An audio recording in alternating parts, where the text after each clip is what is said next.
Hello and welcome to the BYOB series, or Being Your Own Brand. I'm Chelsi Stahr, and I'd like to share with you a few of my thoughts this week. Today I'd like to talk about how unique is the new sexy.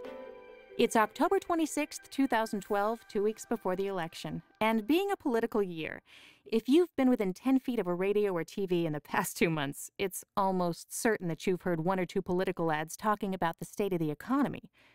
Having heard these multitude of ads myself, I've done my best to tune them out. However, I've noticed during these same commercial breaks that there's a new trend in advertising on the rise. It's in TV, it's in radio, it's even in the music industry. And that is the use of unconventional voices to sell products. I mean, think about it. John Krasinski, that goofy guy from The Office, motivates you to buy Esurance. Lisa Kudrow from Friends inspires you to eat yogurt. And Ellen DeGeneres is the new face of CoverGirl, encouraging women of all ages to be beautiful no matter what they look like, think like, or who they like.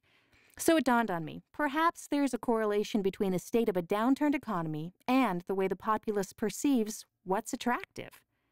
During the 80s and 90s, would anyone have chosen Ellen DeGeneres over Cindy Crawford? Or Adele over Britney Spears?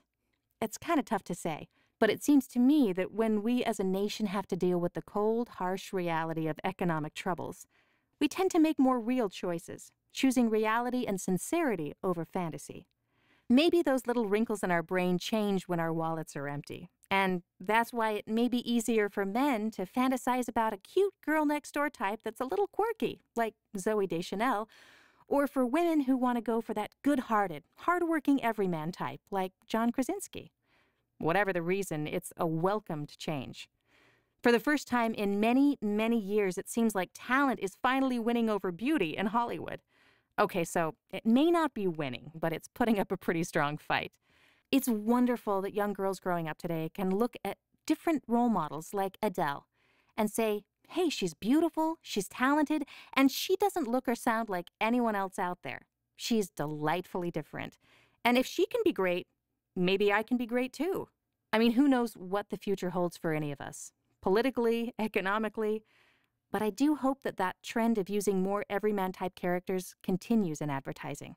As a nation, no matter what we're buying or selling, whether it's cars or Viagra or even our next president, we all know how much more pleasant it is to be talked to than to be talked at.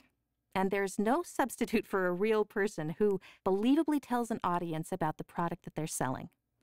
Different is great. Unique qualities are being embraced in advertising now more than ever before. So whatever quirk you may have, get out there. Find that crazy magic that makes you or your message stand out from the rest, and you run with it. And those are my thoughts. Thanks for joining me. I welcome your comments. Have a great weekend. I encourage you to get out and vote, and thanks for stopping by.